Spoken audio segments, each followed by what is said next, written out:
Bonjour, bienvenue sur France 3. J'espère que vous allez bien ce mardi 25 septembre. Tous les matins à 10h50, on traverse nos régions pour parler bien-être, trouver des idées pratiques qui facilitent notre vie, mais aussi faire de belles rencontres. Ce matin, notre équipe de Grenoble a suivi pendant 48 heures les secouristes du PGHM, le Secours en montagne, une unité d'élite qui existe depuis 60 ans, un quotidien parfois difficile. Ces hommes et ces femmes sont régulièrement confrontés au danger et à la mort. Ils ont accepté de nous en parler.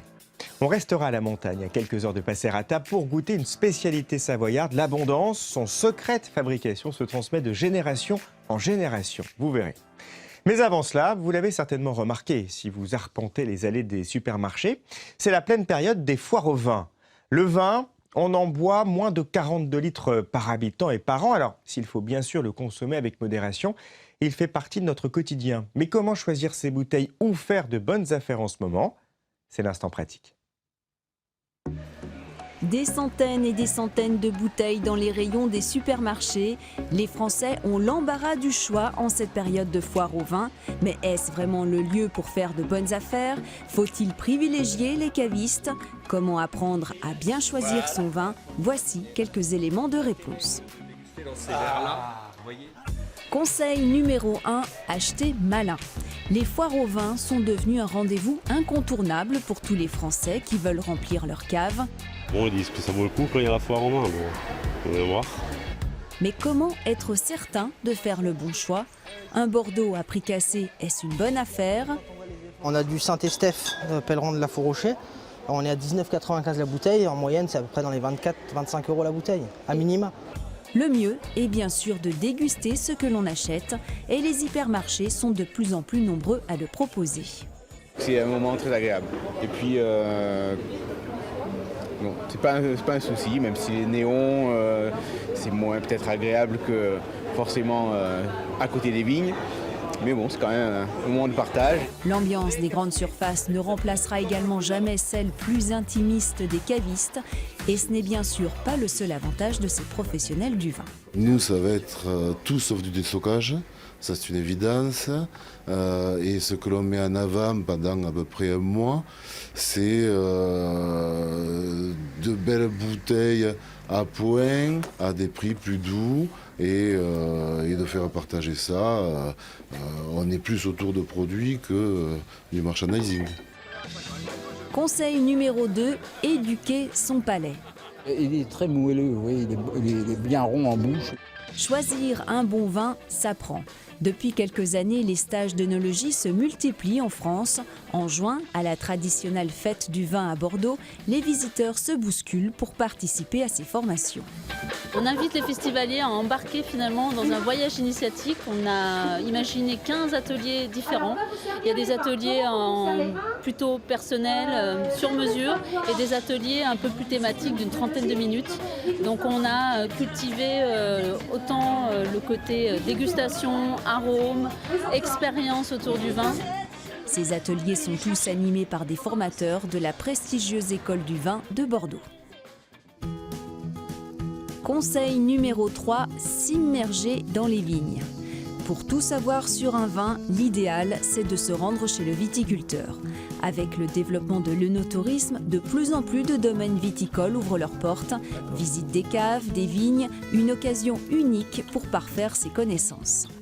J'ai appris énormément sur le vin, les blancs, les rosés, l'existence, la famille, le domaine qui est extraordinaire. Donc c'est vraiment une expérience extraordinaire pour moi.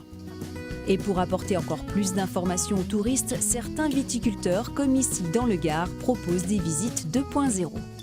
La balise fonctionne en Bluetooth avec le smartphone. On s'approche de la balise avec à peu près une portée de 30 mètres.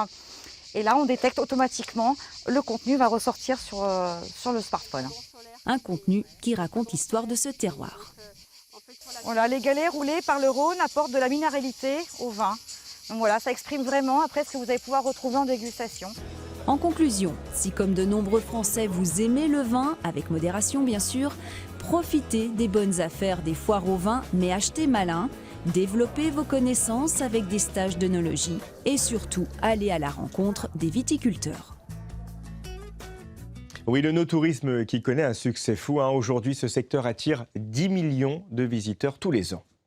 L'Instant Air, c'est chaque matin la possibilité de pénétrer dans des univers souvent difficiles d'accès et pourtant passionnants. Nous avons par exemple passé 2 jours avec des secouristes en montagne pour comprendre leur mission et suivre leur quotidien qui n'est pas évident. Mais vous allez le voir, ces professionnels font preuve d'un courage et d'une détermination exemplaires. On les suit sur le massif du Mont Blanc. Tu veux te déposer où? À près de 4000 mètres d'altitude, les secouristes repèrent les lieux de l'accident. L'alerte a été donnée par un guide. Son compagnon de cordée est inconscient, victime de la chute d'un rocher. Les 2 hommes évoluaient sur la dent du géant, un endroit difficile d'accès. Une partie des secours est déposée sur un camp de base pour alléger l'hélicoptère. Les premières informations laissent peu d'espoir. C'est une chute de pierre, a priori, qui a percuté sur le crâne de la victime, avec un passage de l'alerte par son guide.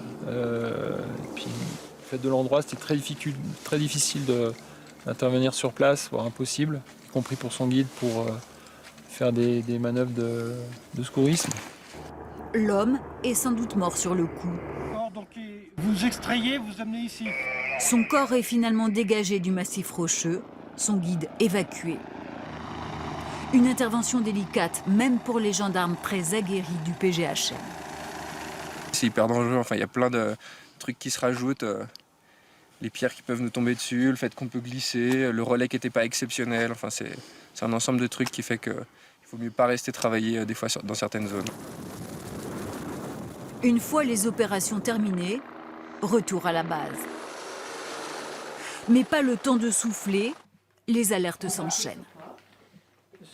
Sur une personne qui a apparemment une fracture de la rotule.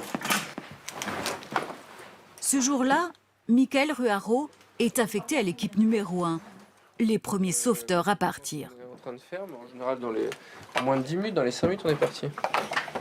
Cette fois, l'accident s'est produit sur un chemin. Malgré tout, les secours s'effectuent par hélicoptère. À partir de la gare, là, et on va remonter le sentier. Comme 95% des interventions sur le Mont Blanc. Un gain de temps.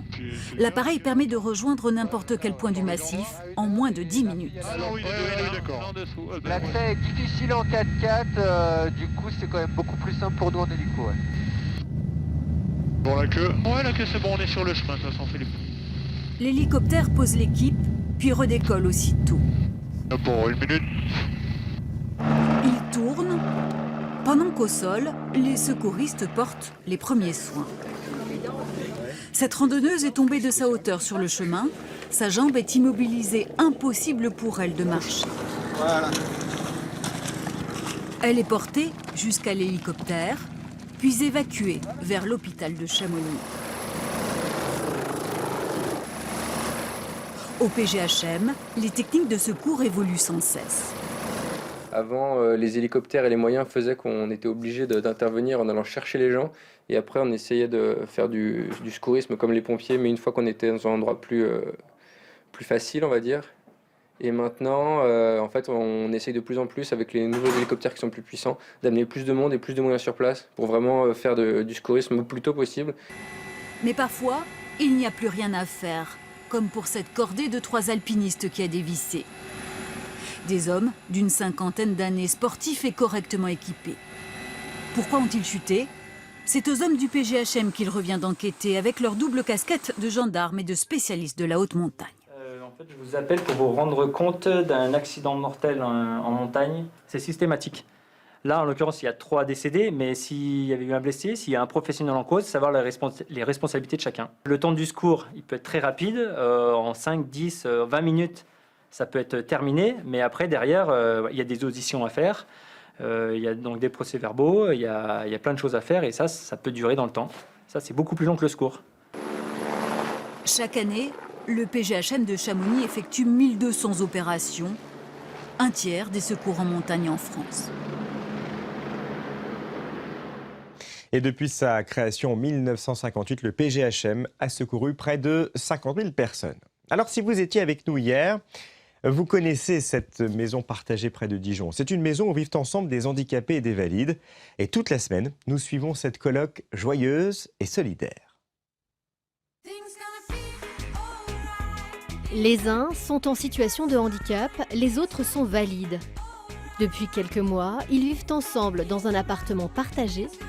Bienvenue dans une colocation presque comme les autres. Je t'en ai plein les cheveux. Ouais, comme d'hab. Bien sûr, toujours. Au fil des mois, entre Lana et Laura, une forte complicité s'est nouée. Un de leurs rituels favoris, la séance de maquillage et son lot de mise en boîte. Tu mets le mascara? Ouais. Pendant que je pars en fouille archéologique pour trouver le rouge à lèvres. Tiens. Comme tous les assistants de vie, Lana épaule les résidents handicapés quand ils en ont besoin, parfois dans les gestes les plus intimes. Non, on y est presque. Vas-y, arrête de rigoler, je vais t'en mettre sur les dents. Ferme ta bouche. J'aime bien m'apprêter, me sentir jolie. J'aime bien. Avec l'aide de Lana. Oui. C'est pas toujours la meilleure aide, hein. C'est un exercice périlleux de maquiller quelqu'un d'autre que soi-même. Nickel. Ouais. Ce jour-là, l'atmosphère est fébrile. La maisonnée s'apprête à quitter le cocon de l'appartement pour une séance shopping-resto. Et vous allez le voir, c'est toute une aventure. Est-ce que le bus est adapté? Le prochain peut-être?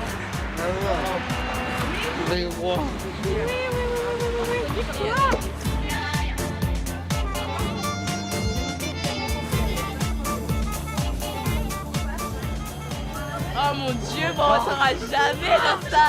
Et ouais, le prochain.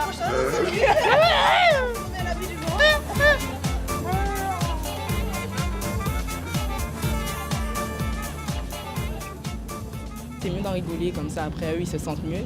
Donc surtout Jérémy qui ressent énormément les émotions. Donc s'il voit qu'on s'énerve et ça pas bien du tout, donc c'est mieux, oui. Après un bus et 2 lignes de tram, ce marathon se termine au sprint.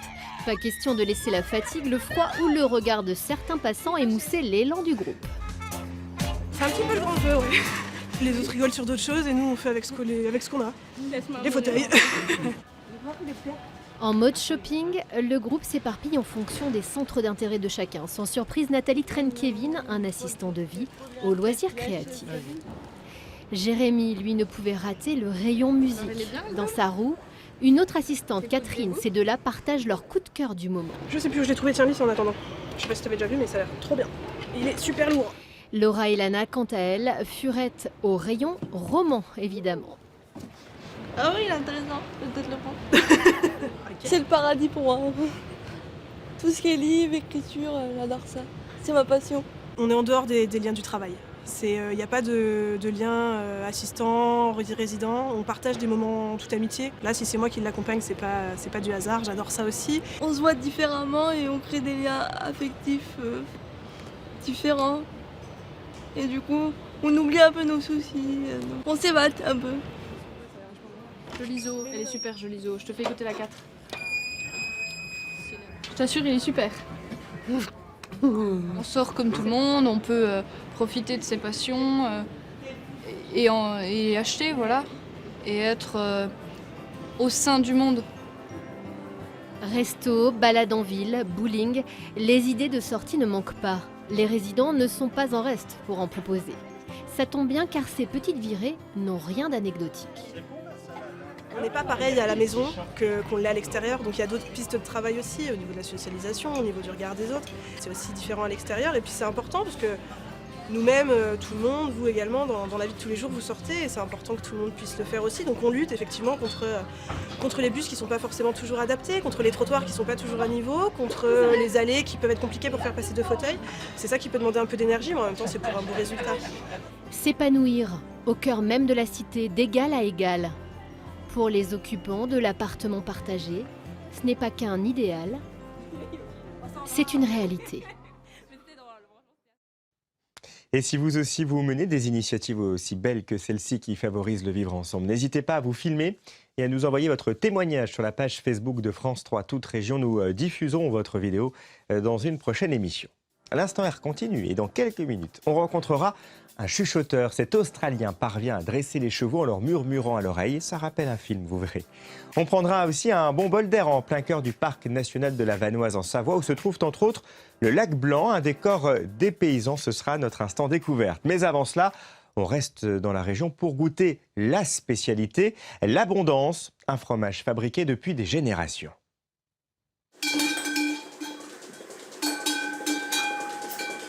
Michel représente la 3e génération de Crumermy à vivre sur l'alpage. Ici, ce sont les 40 vaches laitières qui rythment les journées. La journée, elles ont plusieurs parcs, alors quand ça fait mauvais temps, on les met un petit peu où c'est plus facile d'aller les chercher. Autrement, on se lève à 4h30. La traite, on commence à 6h moins le quart. Et après, c'est la routine, hein, c'est le fromage, on les sort et puis on reprend à 4h et à 5h, on va les rechercher. On retraite à 6h moins le quart, 6h quoi.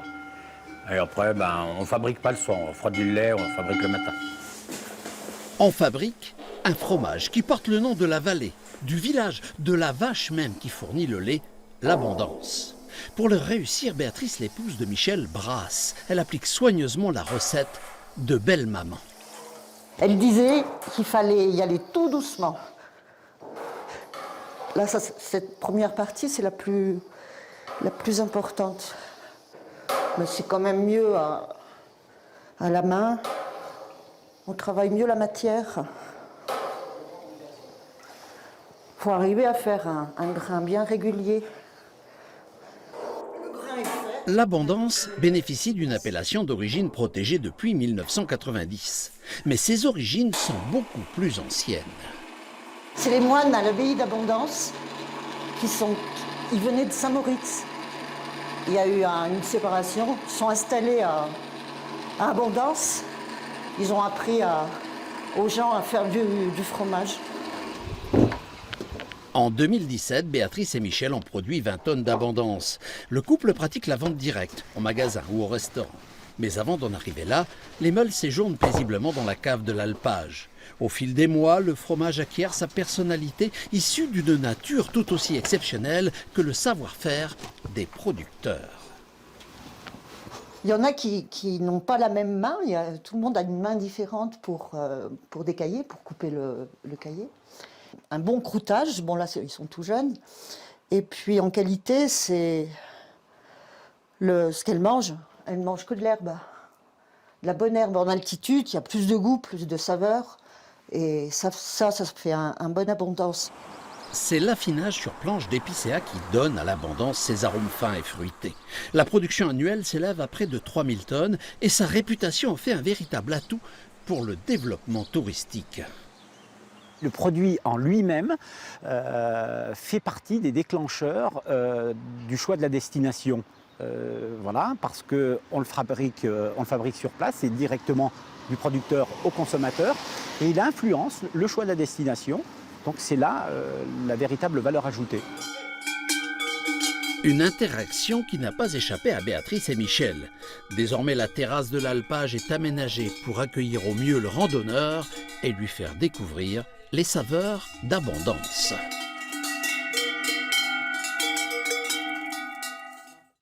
Et si vous voulez aller faire un tour dans le petit village d'Abondance, voici un site qui regroupe toutes les infos à connaître, c'est abondance.org. On reste dans la région pour découvrir le lac Blanc, situé dans le parc national de la Vanoise. Un site assez magique qui fait l'objet d'un programme d'études scientifiques pour essayer de mieux connaître et de mieux protéger les lacs d'altitude.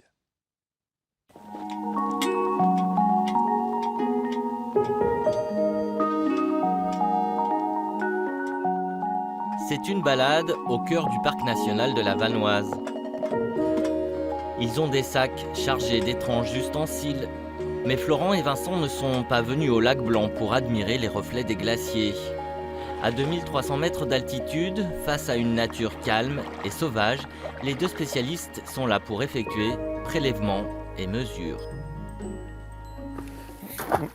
On utilise un grappin, ce qui nous permet de pouvoir échantillonner jusqu'à des fortes profondeurs la végétation sans avoir besoin d'aller plonger au fond du lac. Les lacs comme objet d'étude, c'est la mission de ce programme créé il y a 5 ans. Un réseau de lacs dits sentinelles pour mieux comprendre ces écosystèmes fragiles.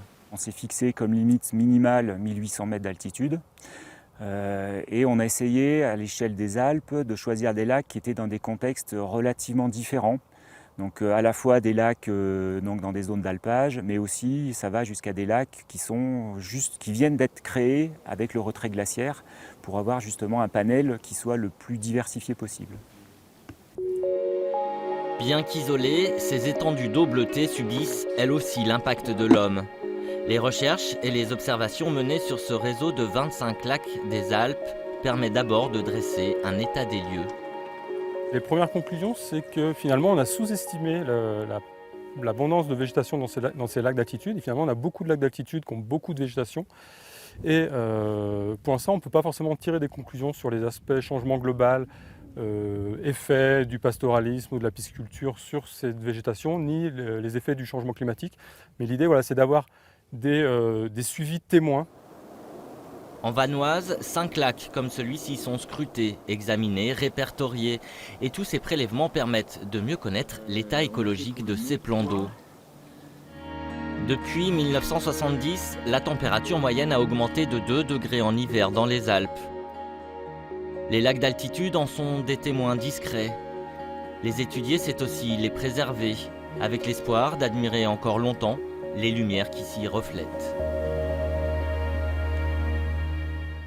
Oui, de très belles images que l'on doit à la rédaction de France 3 Grenoble. C'est un dresseur pas tout à fait comme les autres. À l'image de Robert Redford dans le film L'homme qui murmurait à l'oreille des chevaux, il obtient des résultats impressionnants. Andy Booth est spécialiste de l'éthologie équine. Il utilise en fait la technique de dressage dite du chuchoteur. Et ce n'est pas une légende venue de l'Ouest, non, c'est très impressionnant. Regardez. Le fouet a beau claquer, les chevaux restent imperturbables. Il faut vraiment faire un travail assez poussé pour diminuer le réflexe de fuite. Parce que le peur et la fuite, c'est trop dangereux pour l'homme. Et c'est la fuite qui amène les accidents. On ne peut pas dire que le cheval est très sensible ou quelque chose. Il est très bien éduqué ou il n'est pas très bien éduqué. C'est juste une question d'éducation. Depuis 30 ans, Andy Booth enseigne l'équitation éthologique, la science du comportement du cheval ou comment apprendre à lui apprendre. Et tu fais avec le corps d'abord et la main après. Et bientôt, le cheval va écouter votre corps. Donc quand on parle de théorie d'apprentissage, ça veut dire qu'il y a un code pavlovien qui précède un stimulus opérant. Sa devise pourrait être obtenir plus de sa monture en en faisant moins. Juste quelque part, arrêter et reculer.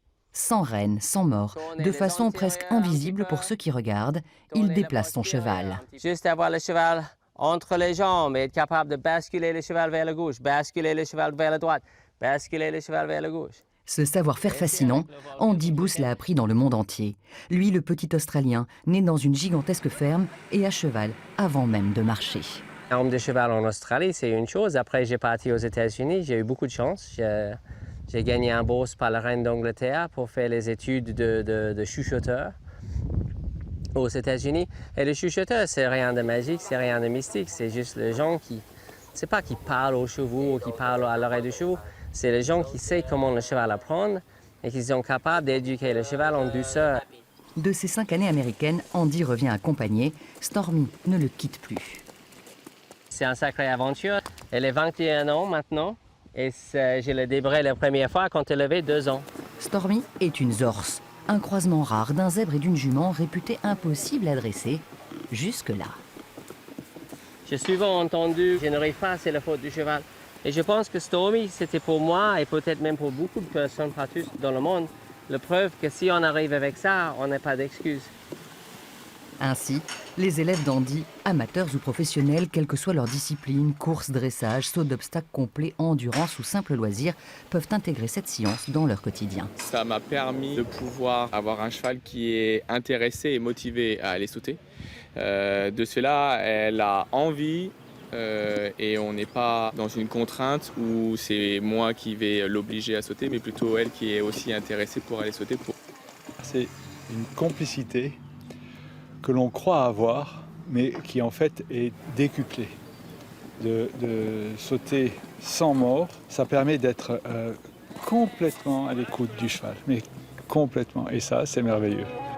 L'enseignement d'Andy Bous rayonne dorénavant depuis le village de Chamadel au nord de la Gironde. 16 hectares dédiés à cette équitation éthique et à ses cours, chuchotés sur place et sur Internet. Ainsi, à travers le monde, des centaines de cavaliers découvrent cette méthode si belle à voir et encore mieux à pratiquer.